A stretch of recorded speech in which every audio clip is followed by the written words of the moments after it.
এই পৃথিবীতে সবচেয়ে উত্তম জিকির হচ্ছে লা ইলাহা ইল্লাল্লাহ। কিয়ামত দিবসে একজন ব্যক্তির অপরাধের 99টা দফতর খোলা হবে। আল্লাহ ওই ব্যক্তির সামনে তার অপরাধের 99টা দফতর খুলে বলবে, বান্দা তুমি কি এই অপরাধ করেছো? বান্দা বলবে, আল্লাহ হ্যাঁ, আমি এই অপরাধ করেছি, আমি স্বীকার করছি, আমি অন্যায় করছি। বান্দা লজ্জিত থাকবে আল্লাহর সামনে তার অপরাধ দেখে। সে তার 99টা বই না দফতর, লাইব্রেরিও না, দফতর, বিশাল বড় বড় অপরাধের দফতর।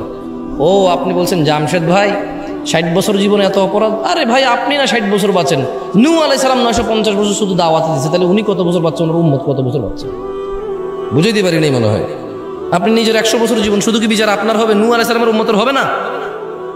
কি নূহ আলাইহিস সালামের উম্মতের বিচার হবে না? আদম আলাইহিস সালামের উম্মতের বিচার হবে না? মুসা ঈসা আলাইহিমুস সালাম আজমাইনের উম্মতের বিচার হবে না? তো সব নিজের দিয়ে বিচার করেন কেন? হ্যাঁ, হতে পারে এই 60 বছর এই ইন্টারনেটের। আচ্ছা একটা কথা বলি, একটা লোকের ডিশ কেবল ব্যবসা আছে। কি কেবল ব্যবসা? আপনি তো অবাক হচ্ছেন যে জামশেদ ভাই 70 বছর বয়সে 99টা দফতর, how is it even possible? একটা মানুষ 60 বছরে কয়বার জানা করতে পারে, কয় গ্যালন মদ খেতে পারে, কয় কোটি টাকা সুদ খেতে পারে, ঠিক না? আপনি এরকম চিন্তা করতেছেন, ঠিক না? ধরে নেন তো একটা সুদী ব্যাংকের মালিক, যে সুদী ব্যাংকটা প্রতিষ্ঠা করছে আরো 20 বছর আগে, তার ব্যাংকে প্রতি মাসে 5000 কোটি টাকার লেনদেন হয়। সে কত হাজার কোটি টাকার সুদের সাথে দায়বদ্ধ হয়ে গেল? কত হাজার? একজন মানুষ ব্যাংক ছাড়া এটা সম্ভব? নাহলে 20 লাখ টাকা আছে, অমুকের 2 লাখ, অমুকের 1 লাখ, তমুকের 1 লাখ, শতে 10 টাকা, শতে 20 টাকা করে খাইলো, নাহলে এটা হলো। কিন্তু এই যে দেখছেন সুদ কি পরিমাণে গেছে একজনের, যে ব্যাংকের মালিক। এবারে দেখেন ডিশ কেবল ব্যবসা। একটা লোকে করলো কি, সরকার থেকে লাইসেন্স নিয়ে এলাকার মধ্যে ক্ষমতা আছে, ক্ষমতা দিয়ে বললো যে আবে এখানে কে কি করছে, আমি এখানে ব্যবসা করবো, কেউ আইবার পারবো না, বুঝছস? এখানে আমি এলাকার পোলা, আমি এলাকায় ব্যবসা করবো, কে কি করবো? সব জায়গায় চাচি ডিশ কেবল আমগুর থেকে লোয়েন, আর অন্য জায়গা থেকে নেওয়ার উপায়ও নাই। এলাকার সে নেতা, সে করবে ডিশ বিজনেস। না, নেতাদেরকে খারাপ বলছি না, হইতে পারে সে নেতা না, এলাকার ছেলে।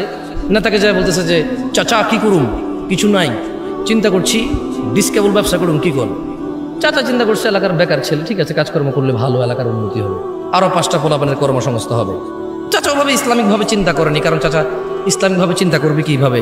যে ছেলে ব্যবসা করবে তার মা বাবাই তো চিন্তা করে না ছেলেরা কি ব্যবসা করবে, ছেলে নিজেই চিন্তা করে না। এখন সে ডিশ কেবলের ব্যবসা নিয়ে আসলো, নিয়ে আসার পরে 5000 পরিবারে ডিশ দিল। কয় হাজার পরিবার? কয় হাজার? এবার 5000 পরিবার, 5000 টেলিভিশনে একটা গান চলতেছে, একটা উলঙ্গ মহিলা নাচতেছে, একটা বাদ্যযন্ত্র টং টং টং টং টং টং করে বাজাইতে আছে, একটা মহিলা তার শরীর নাড়াচ্ছে, চুল নাড়াচ্ছে, একটা ছেলে তার তালে তালে নাচতেছে। এবার এখানে চাচা চাচি বসে বসে রিমোট নাড়াচ্ছে আর পা এভাবে নাড়াচ্ছে। হ্যাঁ ঠিক আছে, তাহলে কয় হাজার ফ্যামিলিতে দেখছেন এই ডিশ কেবল ব্যবসায়ী একটা গান শুনলে একটা গানের ওর গুনাহ হতো। 5000 পরিবারের প্রত্যেকের একজনের যে গুনাহ, এই 5000-এর প্রত্যেক ব্যক্তির সেম গুনাহ যে ডিশ কেবল ওই গান দেখতে দিল তার হবে। 99টা দপ্তর হওয়া সম্ভব মনে হয় না, আরো বেশি হয়ে যাবে মনে হয়, আমি বুঝাইতে পারি মনে হয়। আমি যখন আরো একটু ছোট ছিলাম, আর স্বাভাবিক সবাই ছোট থেকে আস্তে আস্তে বড় হয়, এখনো ছোট আপনাদের তুলনায়, কিন্তু যখন আরো ছোট ছিলাম আর কি, তখন যখন এই হাদিস পড়ছি আমি চিন্তা করলাম যে একটা যুবক ছেলে নাইলে দিনে একবার হস্তমৈথুন করে, এরপরে সে ভয় পেয়ে যে তার যৌন শক্তি নষ্ট হয়ে যাবে, বলে যে আস্তাগফিরুল্লাহ আস্তাগফিরুল্লাহ আর করবো না, 1 মাস আর করে না। নাহলে 15 দিন একটা মেয়ের সাথে কথা বলে, নাহলে একটা মেয়ের পিছনে 1 বছর টার্গেট দিয়ে ঘরে ওরে বিয়ে করবে, একটা অপরাধ জেনা। একটা লোক নাহলে 1 বোতল মদ খাইছে বন্ধু বান্ধব নিয়ে বৈশা, মদ পৃথিবীর মানে অন্যতম অপরাধের মধ্যে একটা, কারণ এই মদ খেলে মানুষ জানাও করে, মদখোর জানাও করে, অশ্লীলতা জড়ায় পড়ে। এখন এই 1 বোতল মদ খাইলো, পরের দিন আরে সব মানুষ কি ব্যবসায়ী হয় নাকি? এই এলাকার পোলাপানে সিগারেট খায়, খুঁজা খায়, আমি জানি এরকম বহুত পোলাপান আছে, দোস্ত একটা দিয়ে, তার কাছে টাকা নাই একটা সিগারেট খাওয়ার, তো তাহলে কয় প্যাকেট সিগারেট খাই দিল? অত টাকা নাই তো, ওরা বড় যে টাকা দিয়েছে, স্যান্ডেল কিনছে, জুতা কিনছে, মোবাইলে রিচার্জ করছে PUBG খেলার জন্য, প্রেমিকার মোবাইলও কিছু টাকা পাঠাইছে, এরপর কয় টাকা থাকে সিগারেট খাওয়া দিল? ভাই ওর বাপ 1 লাখ ইনকাম করে, 4 বাইরে পকেট খরচ দেয়। তো দেখলাম যে আমি যখন ছোট ছিলাম চিন্তা করলাম যে আসলে সে যে অপরাধ করে, অপরাধের একটা সীমা আছে। আপনি একটা মহিলার সাথে ঘুমালেন জানা করতে, কতক্ষণ তার সাথে ঘুমাবেন? কতদিন লাগাতার এভাবে আপনি জানা করেন? আমি চিন্তা করলাম 99টা দফতর খুলবে অপরাধের। হাউ একটা মানুষ, এই সাউন্ড একটু কমাতো ভাই, সাউন্ড একটু কমাও, কানে লাগে, হালকা কমাও। তো আমি তখন যখন ওই যে আরো ছোট ছিলাম, আমি সৌদি আরবে ছিলাম তখন। তো সৌদি আরবের পোলাপাইনের যে আমার বন্ধু বান্ধব, তাদের অপরাধ, সৌদি পোলাপাইন আর আমি কি সমান? এমনি ছোটবেলায় সাইকেল টাইকেল চালাইছি ওদের সাথে, একলা পাহাড়ের উপরে বসে মুরগি টুরগি জ্বালায় খাইতাম। তো এদের অপরাধের মধ্যে দেখতাম যে গান শুনে দু চারটা গালাগালি করে, মাঝে মধ্যে একটা দুটো সিগারেট খায়। এর বাহিরে ধরেন এইগুলো কমন অপরাধ আর কি। হ্যাঁ, এর মধ্যে ধরেন কতক্ষণ গান শুনে, কতক্ষণ আস্তাগফিরুল্লাহ আস্তাগফিরুল্লাহ, সৌদি পোলাপানের কথা বলতেছি। হ্যাঁ, ওই বন্ধুর একটা ঠুস করে একটা গালি দিয়ে দিল, গালি দিয়ে বললো যে লা হাওলা ওয়ালা কুওয়াতা ইল্লা বিল্লাহ, সর তুই থাকলে গালাগালি হচ্ছে।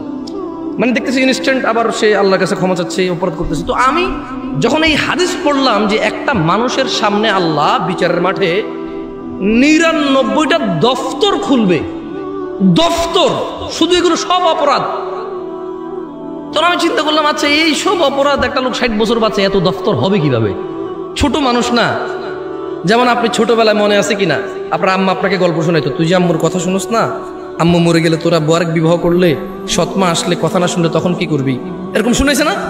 আপনি তখন চিন্তা করতেন যে আইরি আমি ওই যে ড্যাঙ্গার ভিতরে বাগানে পায়খানা করতে যাবো কিভাবে, জিনভূত আছে আমার আম্মা মরে গেলে, কারে নিয়ে ঘুমাবো, এরকম চিন্তা করে নাই কেউ এখানে? আমার আম্মা যখন আমাকে এরকম শোনাইতো, আমি চিন্তা করতাম, আম্মা মরে গেলে আবার কার সাথে ঘুমাবো?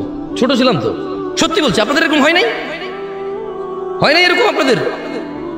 তো ওই ছোট মানুষ তো ছোট চিন্তা। এখন কি আর কেউ এরকম মনে করে মা মরে গেলে কার সাথে থাকবে, কাকে মা ডাকবে? কেউ মনে করে না, কেউ এরকম ফিল করে না তার মা বাপকে। একটু যখন নিজে নিজে খেতে পারে, নিজে নিজে হাঁটতে পারে, 4টা বন্ধু আছে, 5টা বান্ধবী আছে, চাকরি আছে, ব্যবসা আছে, বাণিজ্য আছে, টাকা আছে, বউ আছে, ছেলে মেয়ে আছে, এখন আর কেউ মা বাপ মরে গেলে কি আর বাঁচলেই? ছোটবেলার যে ফিলিংস ছিল, আমার আম্মা মরে গেলে আবার কার সাথে থাকবো,